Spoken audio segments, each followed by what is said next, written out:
അവള് കേൾക്കുന്നുണ്ട്, നീ പറഞ്ഞു. അത് ഇവിടെ എല്ലാരും കൂടി വരുണിന്റെ പിറന്നാൾ സദ്യ എന്നോട് ഒരുക്കാൻ പറഞ്ഞിരുന്നു. ചേച്ചി വീഡിയോ കോളിലൂടെ പാചകം ചെയ്ത് കാണിച്ച എല്ലാം ഞാൻ തയ്യാറാക്കിയത്. പക്ഷെ അവസാനമായപ്പോ ഞാൻ ശ്രദ്ധിക്കാൻ മറന്നുപോയി. എല്ലാം കരിഞ്ഞുപോയി അമ്മ. അയ്യോ, ഇവിടെ എല്ലാരും കഴിക്കാനുള്ള തയ്യാറെടുപ്പില്ല. ഇനി എന്ത് ചെയ്യണമെന്ന് എനിക്ക് അറിയില്ല അമ്മ. എന്ത് ചെയ്യാന്?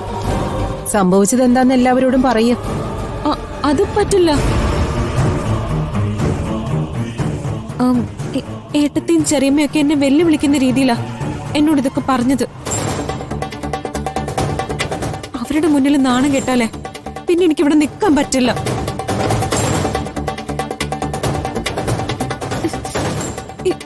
എന്തെങ്കിലും ഒരു മാർഗം പറഞ്ഞതാ.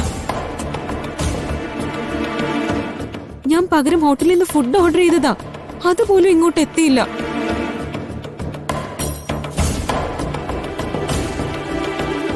എനിക്ക് ആകെ ടെൻഷൻ ആവുന്നു. മോള് പേടിക്കണ്ട, അവിടെ ഉണ്ടാക്കിയ എല്ലാ ഭക്ഷണവും ഇവിടെയും തയ്യാറാക്കിയിരിക്കുക. അത് അങ്ങോട്ട് എത്തിക്കാം. എന്നത് എത്രയും പെട്ടെന്ന് വേണം. മോള് ഫോൺ വെച്ചോ, ഭക്ഷണം ഇപ്പൊ എത്തും. യശോദേ, പ്രിയങ്കമ്മോളുടെ മാനം കെടുത്താൻ പറ്റില്ല.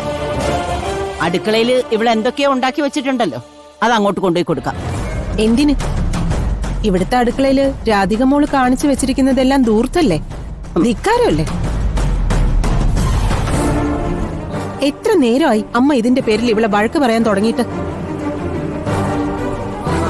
പ്രിയങ്കയ്ക്ക് കാണിച്ചു കൊടുക്കാനാണെന്ന് അവൾ അമ്മയുടെ കാല് പിടിച്ച് പറഞ്ഞതല്ലേ? അതൊന്ന് കേൾക്കാൻ അമ്മ തയ്യാറായോ? ഓ, എന്ന് പറഞ്ഞാ ഇപ്പൊ കാര്യം നടക്കണ്ടേ? അമ്മയ്ക്ക് പ്രിയങ്കയെ വിളിച്ചൊന്ന് ചോദിക്കായിരുന്നല്ലോ, എന്നിട്ട് അമ്മ അത് ചെയ്തോ? ഇവളെന്താ കൊലക്കുറ്റം ചെയ്ത പോലെ ഇവളെ കുറ്റവാളിയായി നിർത്തിയില്ലേ?